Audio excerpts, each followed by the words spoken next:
Hello, hello, everyone. I am really honored and delighted and excited to be here. Today, we have a special guest. We're also streaming to your channel as well, Dr. Paul.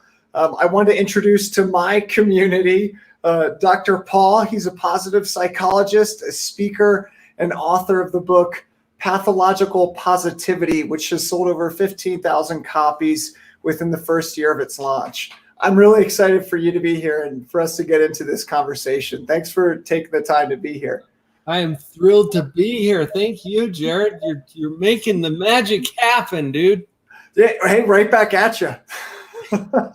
Hey, any chance I get to talk about positivity and how we can turn on and really learn how to operate the equipment of our own mind, I'm down.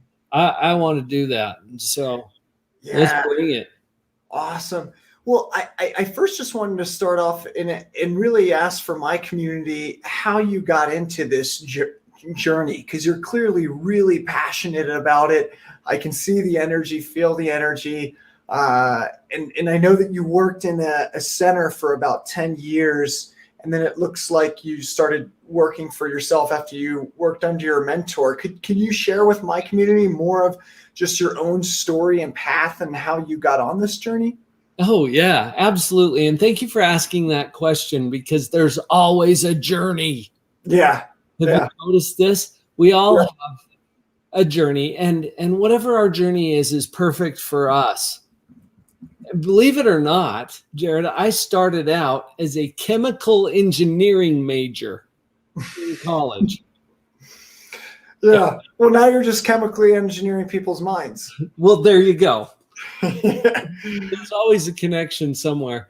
Well, through some life experiences, I discovered that I really get passionate about having meaningful conversations with people about real principles that change their life in important and positive ways. And so I shifted over to psychology.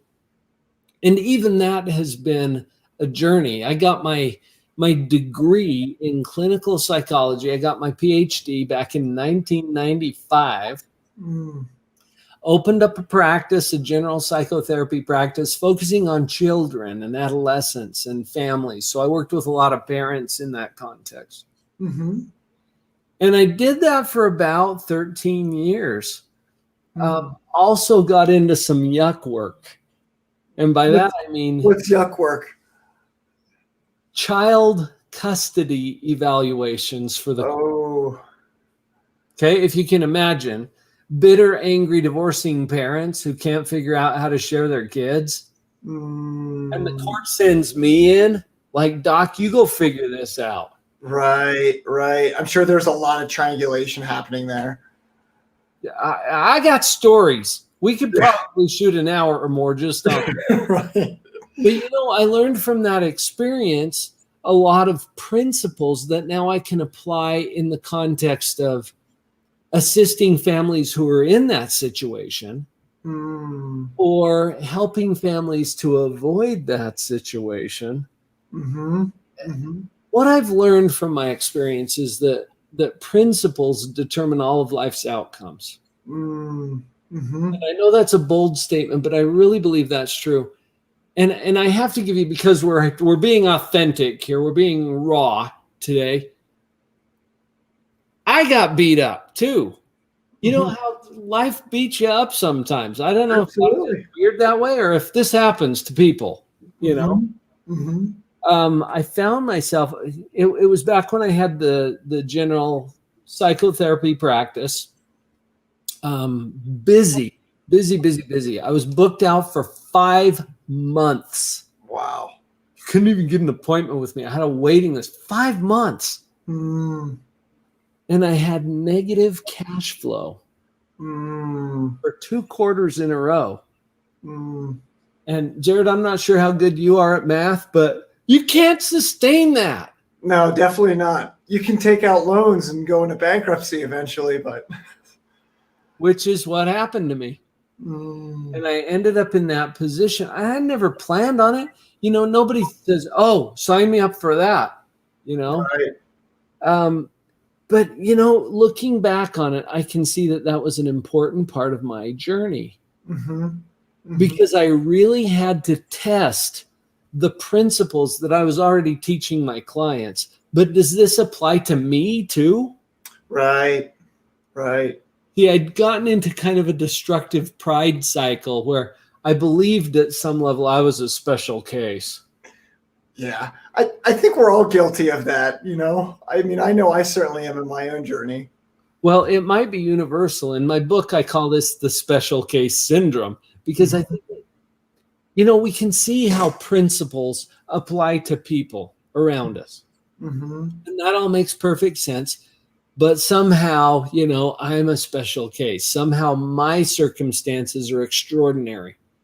And I kind of got trapped in thinking that for a while. But then these life circumstances, at the time I would have been really shocked to learn that I would someday be grateful for that bankruptcy. Right. But looking back on it, honestly, I can see that was probably one of the only things that would get my attention and help me to see the principles that really drive happiness. And it's put me in a position now where I can teach those principles with some authority and conviction because I've seen how it works in my own life and in the lives of hundreds and thousands now of clients over the years. Dr. Paul, I'm really interested to hear about how the work in your early stages with children has helped and served your work now. I mean, you mentioned earlier that there were some parallels there. Could you share with us exactly those parallels? You know what? Everything that you learn along your path in life, whatever your path is, I think everything that we learn has some kind of a purpose and it can support us in whatever our mission is. I use that word, but I feel like people are really called to a specific purpose in their life. And I'm looking now, I never dreamed when I was a kid or even a young adult, I'm going to be a YouTuber. Right. It wasn't even a thing back then. Okay. This is something that's developed since I became an adult. Right. And so I didn't even know about it. Well, as I started to branch out into YouTube, I found that some of this experience that I got early on in my career as I was working with kids and parents became the most popular content that I was putting out on my channel. Wow. Okay. My number one video, and we get something like 20,000 views a day. My number one video for the last 3 years, how to get your kids to listen without yelling. Wow. Yeah. Because, that's what people are having pain with. They want to be good parents. They end up yelling at their kids out of frustration or whatever, and they don't even understand the psychology behind what's driving that. Well, I know some things about that.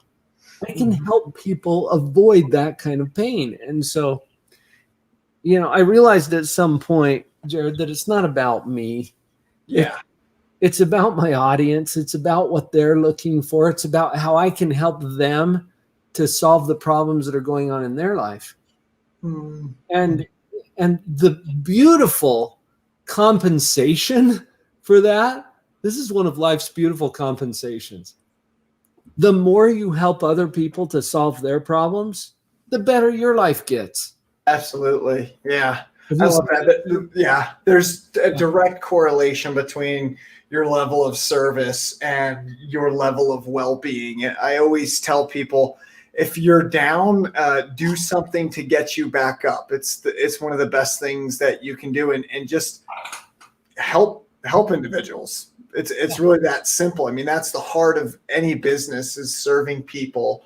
And I know YouTube is a great platform to find those niches and to really see what content resonates. It's the second largest platform, search engine in the world, I think there's about, I think it's a quarter to 30% of the population on YouTube. And there's so many individuals who are going through times with their families and going through times where, you know, the social structure is changing, our environment's changing because of technology, and they need these tips. They need to learn about how to parent their children, how to parent them, reparent themselves sometimes. Absolutely. Yeah. Well, and connect with the principles that will help them to change the outcomes in their life. Well, Dr. Paul, when you talk about these principles, can you share more about that? What exactly do you mean by the principles? Principles for me are natural laws. Mm-hmm. Like gravity. You don't get up in the morning and think, I wonder if gravity's on today. Right. It tends to be, right? Yeah. And I checked the interview that I did just before this one with this beautiful parenting coach in Australia, down under. And I just checked in with her real quick, and I'm like, hey, in Australia, is gravity on today? Yeah. Right? I mean, it's winter there, it's summer here, but gravity is on everywhere. Okay. Mm-hmm. So if you think of gravity as a principle, if you take a flying leap off of a tall cliff, what's going to happen? You're going to go down. For sure, right? Not maybe. Every time, not sometimes. This is how gravity is. What if you're standing at the top of that cliff and you're thinking, yeah, gravity, whatever. I don't believe in that crap. And then you jump. Still going down. Right? Same splat as the believers. Right. Gravity doesn't care if you believe in it or not. It doesn't check in with you first. That's what I'm talking about with principles. And part of what I love about my job, Jared, I get to illuminate the obvious, which is awesome because I get paid to tell people things they already know. Yep. Yeah. But there's obvious things that are completely unnoticed. Obvious but unnoticed. Let's go there for a sec. Like your shirt, for example. Can you feel it? Now, because I called it to your attention. It's an obvious thing. You can feel your clothing, but you don't notice it until it's called to your attention, unless it's bugging you in some way, right? Or the fact that we're speaking English. Did you notice? Yeah. Bringing awareness. Yes, it is. I just bring it to your awareness. And the thing is, most of the processes that are going on in our own mind, most of the psychological processes that are obvious are completely unnoticed until somebody calls them to your attention. Yeah.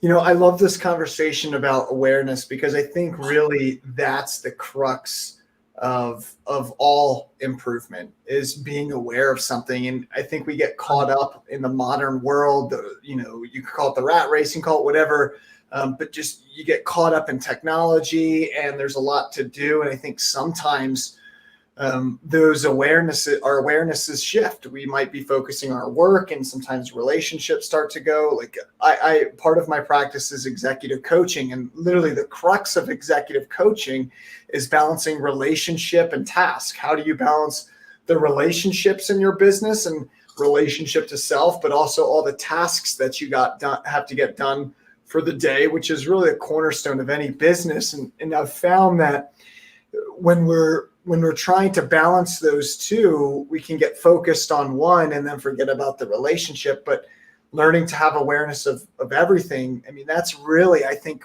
the central point of life. I was literally just coaching a woman the other day, and I could see she was really struggling with some of her work. And I asked her, I said, well, what do you think you've lost awareness or sight of in your life that you need to check back in with? And that was the only question that I need to ask. And you know, you said earlier, it's like you get paid to remind people, and like that's it. Like we are human beings, and like I forget this stuff. That's why I have a mentor. Like, yeah, I have all the training and the degrees, and you know, I've spent a lot of money in my own career doing this work and learning it and mastering it, but I still forget because I'm human. So I think it's really important to have those support systems in place to bring your awareness back to those places and spaces that you might forget about. Absolutely. That puts people in a position of power. One of the concepts that I teach, and it gets right back to this awareness thing that you're mentioning, Jared, I call it metacognition, which is a psychological term. And if you've never heard it, don't worry, because we made it up. I mean, we make up words. That sounds really cool. It makes us feel smart. Right. But metacognition, if you break it down, cognition means thinking. Mm-hmm. And if we put that right here at this level, metacognition is a higher level. Mm-hmm. It's thinking about thinking. Mm-hmm. And notice for a moment that you can do this.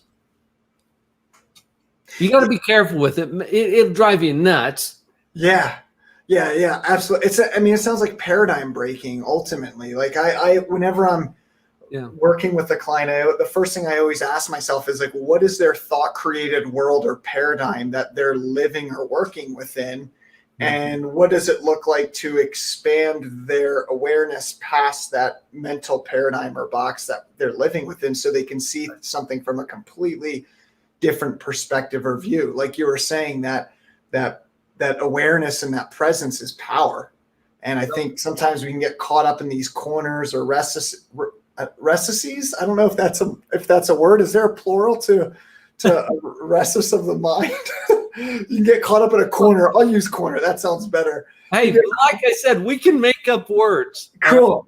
I love it. Yeah, that sounds good to me. I mean, that's all language is anyway, right? Exactly. So I think we can get caught up in these corners of the mind and forget, just because we have so much to do, about the bigger narrative, the bigger picture, and what's really going on behind the scenes, and that greater intelligence that's working beyond the thinking mind. Right. The awareness is an important step.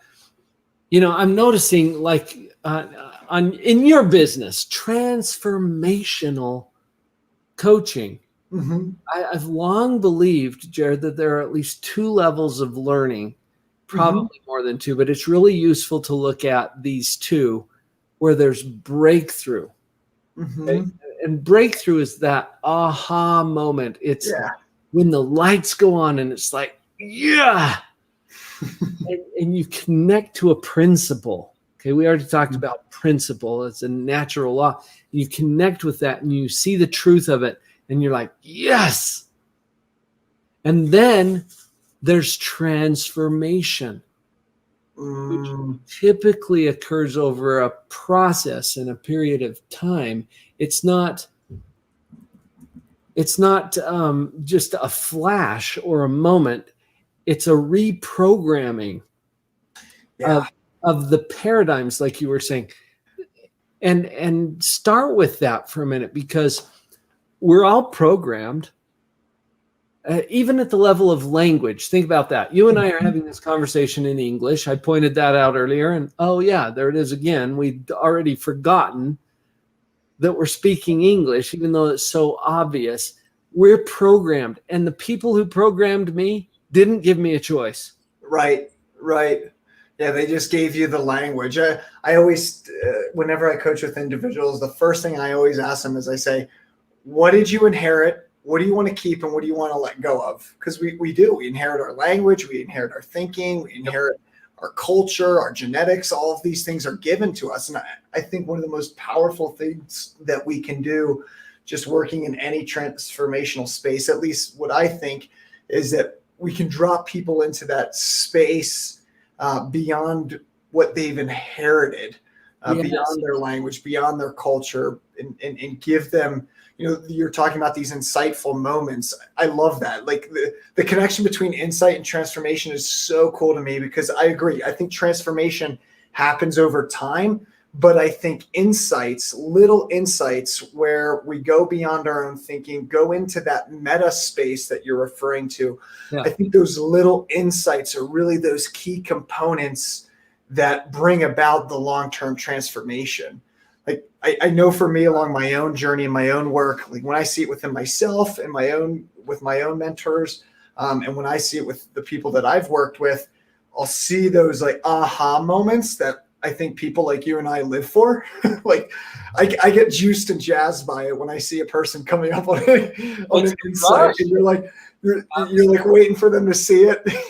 Yeah. And then they have that moment, and something impresses upon them. Like you see it go in, you see it sink in. But then I've noticed that it doesn't really, like, you can have a number of those throughout the coaching journey or the transformational journey, but it's not till later where the effects start showing up in the person's life. Right. Right, because it requires a reprogramming, a shift from whatever our paradigm was to what it's going to be.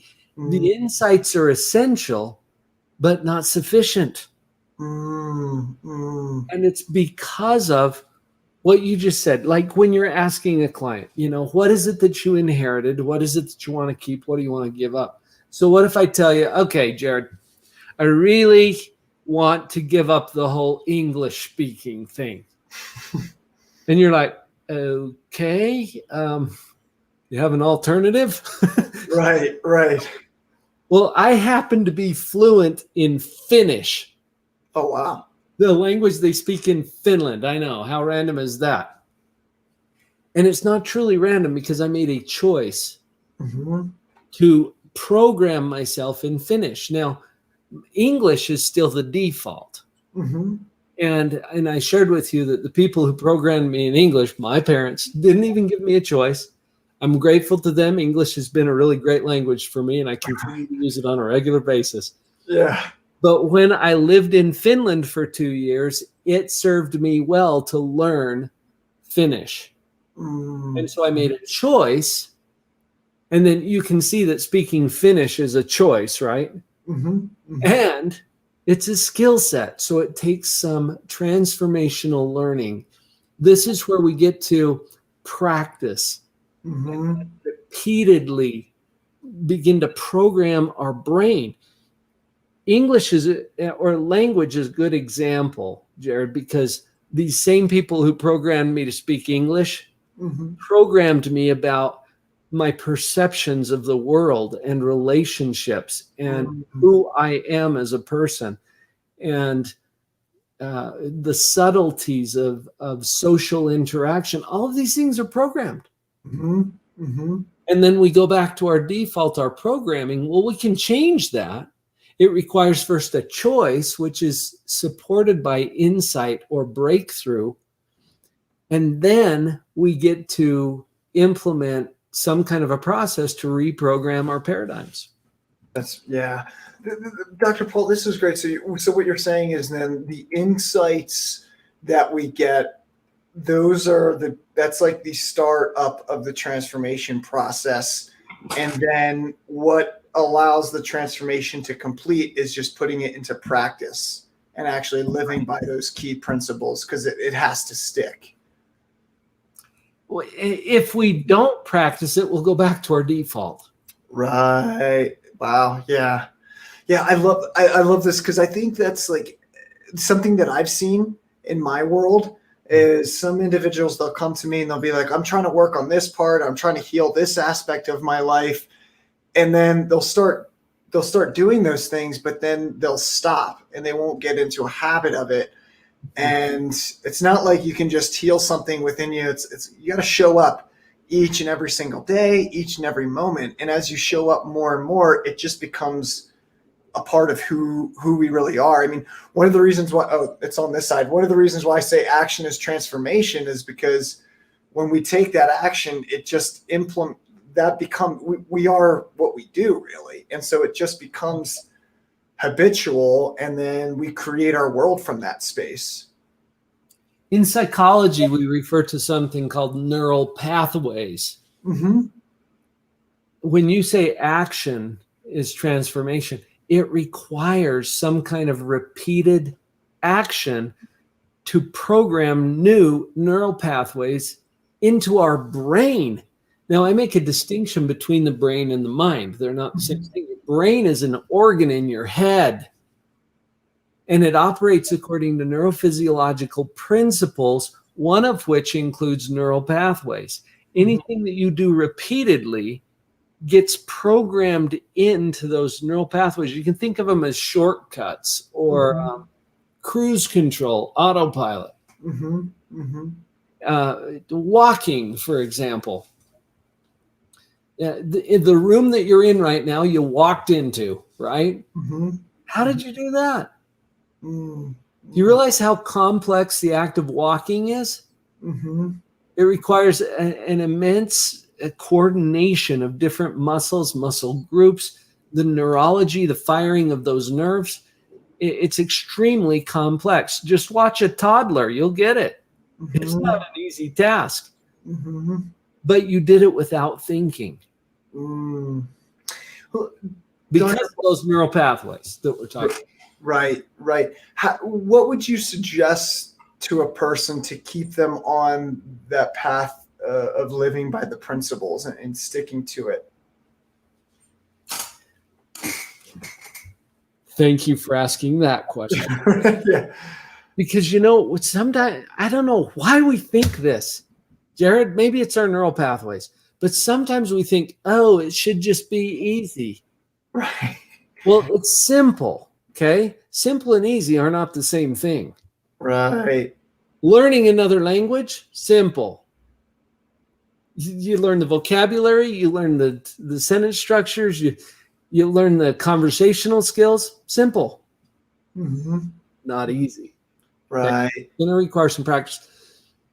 Another example that I share with my clients quite often, dental hygiene. You get up and brush your teeth every day, hopefully. If you don't, we got another conversation to have. Right. You brush your teeth, right? And you do that daily. It's not like you brush your teeth and you're like, well, I should be good now. You got to do it again tomorrow. Right? We don't typically do that with our mind. We learn something and we figure, oh, well, I'm good then. Right. Let's do some mental hygiene. Forget dental hygiene for a minute. Your mind is more important than your teeth. But what do we do about our mental hygiene? I set up a whole membership site to address this. I'm talking daily, weekly, monthly practices where you pay attention to what you're putting in here. What kind of media am I consuming? What do I listen to? What do I read? What do I watch? It has an impact. And if you want to be a more positive person with happiness and joy in your life, you get to practice a little mental hygiene. Yeah, absolutely. Well, and I think what's most important in terms of that is, I always tell individuals, just like your physical body is what you consume, your emotions are what you consume, your thoughts are what you consume. If you're consuming certain types of media or you're around people who have a certain type of emotional disposition, you're consuming those, whether you realize it or not. If you're around it, it's going in there, and it's important and valuable to be aware of how your environment shapes you, because I think it's a double-edged process. I mean, I know Carl Jung talks about the individuation process and the struggle for the individual to find himself within a collective and with a culture. And I think it's the same thing that we have to do for ourselves on a daily basis, is be aware of the thoughts the content we're consuming that's creating our thinking, and the emotions that we're generating because of the emotional connections that we have in our life. Right. Zig Ziglar was one of the founders of motivational speaking and just inspiring me. Anyway. Oh, yeah. Somebody approached Zig after one of his keynote addresses and told him, Zig, this is awesome. I feel so fired up. I feel so inspired every time I hear you speak, but it doesn't last. And Zig responded, I love his response. He said, yeah, neither do showers. That's why we recommend them frequently. Right. Right. So just take a look at your life. What are you doing for your mental hygiene? What are you doing on a daily, weekly, monthly basis to make sure that you're taking care of the equipment? Right. Makes a Beautiful. huge difference. Yeah. Yeah. I think sometimes we can get caught up in the illusion or the lie that we just can learn something, do it once, and not have to impress it upon us on a daily basis. But it really is a daily practice. Like everything is a daily practice. I do my breathing exercises on a daily basis.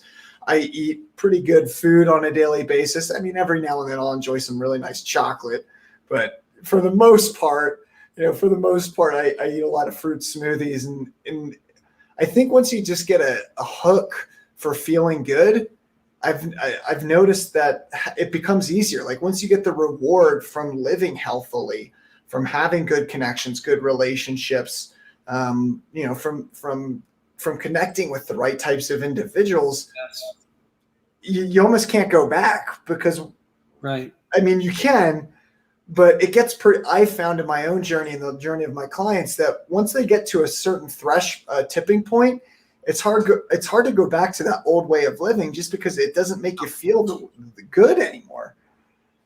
And along those same lines, Jared, once you realize that it's a choice, why would you choose something else? Right.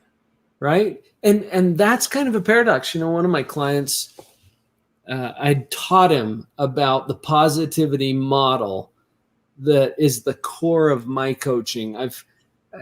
I think we've all heard just think positive enough times that it irritates us. Right. But I want my clients to understand exactly how and why that works from a psychological perspective. So I developed a model. I just taught him this model, and he was sitting right over there in that chair. And he said to me, kind of in a resigned way, he said, "Oh, okay, so I guess I just really need to change my thinking." And my response to him kind of surprised him. I said, "Or not." And he was a little annoyed by that. He rolled his eyes and he's like, "But I want to." I'm like, "Oh, okay. Well, that's different. I can get behind that all day long." See, we operate way too much from a motivation of shame and guilt. Yeah.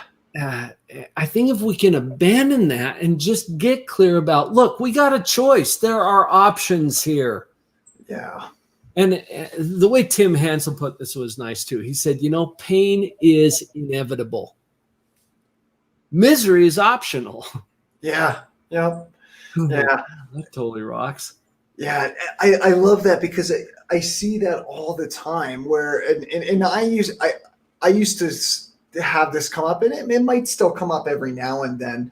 But what I've noticed is a person will want to think positive, and they'll have all this positive thinking stuff thrown at them. And then they'll be like, "I'm thinking horribly. I shouldn't think like that." And they try to control their thoughts. And then they realize that they might have some trouble controlling their thoughts. And, I've practiced and taught cognitive behavioral therapy. So, I think it's really effective. But at some point, I think sometimes individuals, I found in my own practice, they'll go into those shame and guilt cycles, and they'll say, "Why can't I think better now? I need to think better now. Come on, damn it, think better now. I should. Right, I should be able to think better now. Yeah. Right, I need." And it's like, well, there's shame, there's guilt. How about accepting where you're at right here, right now, and then see what happens next? And so I love that you brought that point up, because I think it's so pervasive within the self-help community, within the coaching community, where positive thinking is misunderstood. Sometimes people say, "Oh, positive thinking is enough." And it's like, well, it's important to be positive, yes, but also don't shame yourself when you see yourself go into a negative spiral. I think the best thing that we can do when we do get caught up in some sort of negative spirals, first, one, realize, like we were saying, have awareness that we're in a negative spiral, and then realize that you have a choice in that moment as you're aware, and then you get to choose. And sometimes it can be as simple as acknowledging negative spiral. Yeah, that's totally an option. Right. Right. That creates a little paradox. Why would I pick it if it's an option? Right. Until we see it as a choice, it's not. Yeah. Yeah. I've really found that in those moments, if I do see myself going into a negative spiral, I think that's a great indicator to reach out to your support system when you catch it. Sure. And like right then and there, like, oh, I'm in a negative spiral. I'm like going down. Okay. Who can I reach out to for support and encouragement, whether it's friends or family or a coach or a mentor or whoever it may be? Yeah, and this is why you got to have some mental floss on hand. Do your mental hygiene.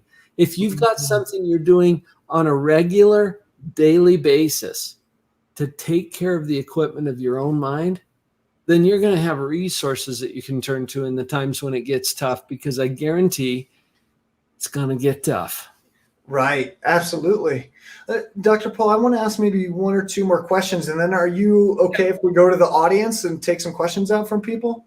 Yeah, sure. I've got a few minutes here. Awesome. Cool. Guys, if you got any other questions, please feel free to put them up there in the comment section, and we'll bring them up on the screen, and we'd be delighted to answer them. So what are some of those other techniques that you would suggest for that mental floss that you're referring to? Here's something that I sometimes use as mental floss, and sometimes I use it as mental first aid, because you can do a little rescue of your feelings if you're already kind of getting sucked into a negative cycle. Mm-hmm. And it's simply gratitude. Yeah. We've done this. You've probably done this with your clients, Jared. Gratitude has all kinds of support in the literature too, about the power that it brings to our paradigm, really. Mm-hmm. But here's what I've found, and this is a way to power it up. Okay, we're going to put a little twist on your gratitude list. I suggest that you try something that I call 25-5. 25-5. So the second 5 is for 5 days. Mm-hmm. For 5 days, you make a physical written list of 25 things for which you're sincerely grateful. Mm-hmm. And don't pretend. You have to actually be grateful for it to put it on the list, okay? Mm-hmm. Mm-hmm. Here's the power up. And don't repeat anything, by the way, on tomorrow's list that was on today's list. Just come up with a new list. Stretch a little, okay? Mm-hmm. 25-5. Here's what powers it up. At least half of your list, that's 13 if you're doing the math, at least half of your list every day is about something that's kicking your trash. Mm-hmm. Pick something difficult, frustrating, annoying, painful, hard. And if you don't have something, we'll arrange to get you something. Mm-hmm. Probably you do. Pick something from your hard list and ask your mind to do this. Find what you're grateful for about or from that thing. Mm-hmm. This, you've seen, I've got this splint on my wrist. Okay. I sprained my wrist and I've been practicing that. What's your sprain? Okay. Or the equivalent. Maybe you got a disease. Maybe you're going through a divorce. Maybe you're going through a bankruptcy. Maybe there's a global pandemic on. I don't know. I make this stuff up. So what am I grateful for from this or about this? I can't tell you the last time I sincerely felt grateful for my left hand. Right. Yeah. But you know what, Jared? I really am. I am so grateful for this left hand, because even though it's a little clunky and awkward with a lot of the things that I'm asking it to do, it's getting better, okay, at what I'm asking it to do. But if I didn't have this left hand, I'd be in sorry shape right now. Yeah. I think this is really helpful, because I think it's easy to forget gratitude. I mean, it really is, just because we have a lot of people living in the modern world have so much to do. They're connecting, they're working, they're in business, they have duties, they have roles to play. And I think it's really easy to forget about it. I think at times for individuals to forget just how much luxury we have. I mean, I think the statistics are 50% of the world lives on less than $1 a day. And like, that's amazing that's a statistic. Like, right? The fact that you have, food on the table. I know for me, my background, I did 2 combat tours to Afghanistan when I was really, really young. And that experience it really made me thankful no matter what. Like, living outside and being in combat, it's like, look, as long as I got food and I'm not getting shot at and I'm serving the world and, surviving and making money doing what it is that I love, and helping people, like that's pretty, like, it doesn't have to be anything crazier than that. Right. And Jared, thank you for your service. Oh, thanks, Dr. Paul. I appreciate that. This gratitude is powerful. And if you'll do what I just suggested, you find gratitude in the hard stuff. Mm-hmm. And you got 12 freebies every day too. Anybody can be grateful for rainbows and puppies and indoor plumbing. I mean, yeah, okay. But stretch yourself for the second half. For those other 13, you take it from your hard list. This will change the game. And I've seen it save lives. Beautiful. Yeah. I believe it. Dr. Paul, do you got time for a few questions from the audience? Sure. Bring it. Awesome.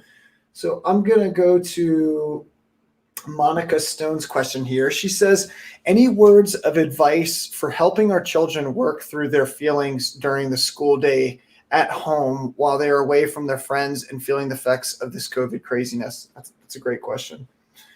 That is a great question, Monica. And thank you for thinking about the kiddos, because guess who's programming them? Right. No pressure, okay, all you moms and dads out there, but we're the ones who are programming our kids. Right. So I love Monica's question about how are we going to help them while they're away from their friends feeling the effects of the COVID craziness.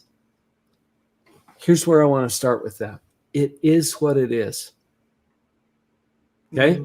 It is what it is. Notice, though, that our mind, this is one of those hidden, obvious but unnoticed processes. We're constantly judging our life, our circumstances, our family, everything that's going on.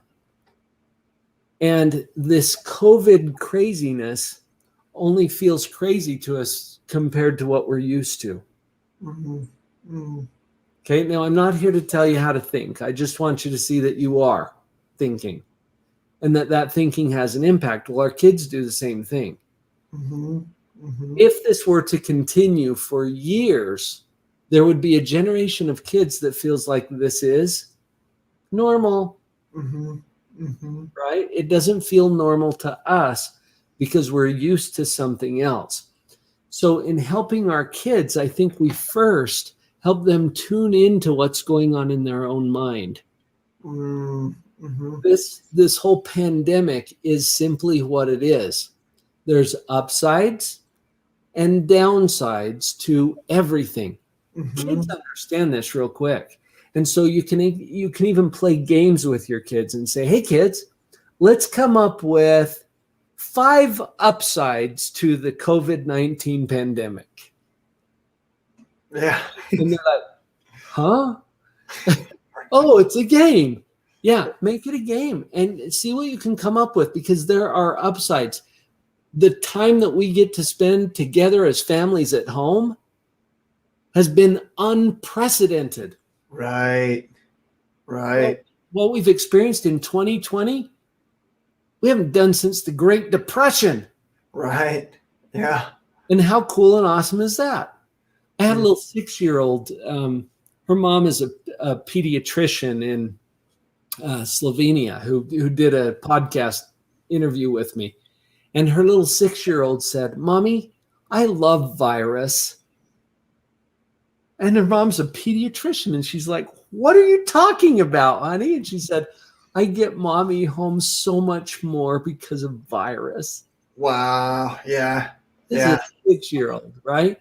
So let's not assume that this is a bad thing. Let's simply acknowledge that it is what it is and it has upsides and it has downsides. Mm. And let's help our kids to start thinking that way. I think that's going to make them more resilient for all the other stuff that life hands them as we move forward. Thanks for that question, Monica. That was awesome. Yeah, that was great. We'll finish up with one more question here. We'll go to Mia Summers. She says, how can I keep up to date with events that are going on without taking on the fear and negativity? Yeah, great question too. Honestly, Mia, I have tried to avoid mainstream media. Yeah, absolutely. Just watch our channels. Bluntly. And there's other media like what you're watching right now is going to serve you well to help you stay out of stuck and to grab some positivity in your life. I can tell you my personal experience with mainstream media and to a large extent with social media, depending on what you're following, can suck you in. Absolutely. Be careful. So staying informed means that you get to be very selective about the sources of your information. Mm. And with the pandemic, for example, I think there's a lot of credible sources out there that will give you basic information and data that can be helpful to you. If you spend too much time, you're going to find that there's a negative trend in some of the mainstream media out there. So just be aware of that and be cautious about it. Jared, in fact, you mentioned this earlier. What you put in matters. Right. Yeah. I mean, I'm very specific about what I put in. And if my clients are coming to me in a coaching conversation, I'll be looking for where I see the conditioning of culture or society coming through that really isn't benefiting their own individual expression or expansion. Right. So I think it's really important if you're consuming media that makes you see the world as a fearful, scary place 24/7, then that's actually not reality. It's a slice of reality. Yes, that's out there, but there's so many other positive things going on all the time. And yeah. And remember, this is only hard compared to something easier. Yes. I got to listen to, I've got her book right here, Immaculate Ilibagiza. I got to shake her hand and hear her speak in Washington, D.C. She survived the Rwanda Holocaust, the genocide that wiped out her family, her tribe, her village. 1 million people were killed in 90 days through the acts of other people. Okay. This wasn't a virus. This was tribal warfare. And as I listened to her speak and heard her story of hope and forgiveness, and even in those circumstances, she can take that and make something positive out of it. I'm thinking, what can we do with this? Right. And if you got to choose between a global pandemic and a tribal genocide, which one do you want to sign up for? Yeah, right. And you might think, well, neither, please. But honestly, it is what it is. Let's be careful about how we're judging it and notice that there are some biases out there in the mainstream media, in some of the social media feeds, certainly in the political spectrum. So be smart enough, be wise enough to be discerning and see that it is what it is. There's upsides, there's downsides, and we have something to do with what we're going to do with whatever content life throws at us. Beautiful. Beautiful. Dr. Paul, thanks so much for joining us in this conversation. This was really enjoyable. I know my community appreciated it, and I trust that your community did as well and hope that they did. Are you doing any projects, or do you have any programs running right now? Do you have anything going on your world? What are you doing? The big project, I actually started this the day that they started doing quarantines and shutdowns and the NBA went away. Wow. And I'm a big Utah Jazz fan, and that unfortunately is the team where the coronavirus first appeared in the NBA. Okay. But they're killing it right now in the playoffs, so I'm just rooting for them. About the same time, I started building Live on Purpose Central. Mm-hmm. This is my baby, Jared. It's my magnum opus, where I've taken all of my life's work and I've put it together in this one place for the purpose of mental hygiene. That's what I've got all my courses there. I've got all my books there. I'm doing live events there. I host open office hours there.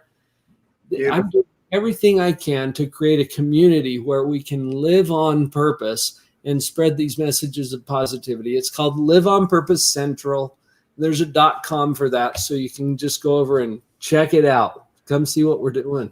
Awesome. Awesome. Great. Thanks so much, Dr. Paul. And thank you, everyone, for joining us on this live stream. It's been an honor and a delight getting to meet your community. And if you want to check out my stuff, I'm at Transformational Coaching. We're doing some similar things there as well, a little bit different in executive coaching and working on our own energy states and how we interact with the world. So feel free to check any of that out. Dr. Paul, it's really been an honor. You're doing great work in the world. I always close up with this last question, and it's always the best question. If there's one thing that you could share with the world, one sentence, one piece of wisdom before you went back up to wherever you come from or wherever you think we go, what would that one sentence be? Happiness is actually a choice. Nice.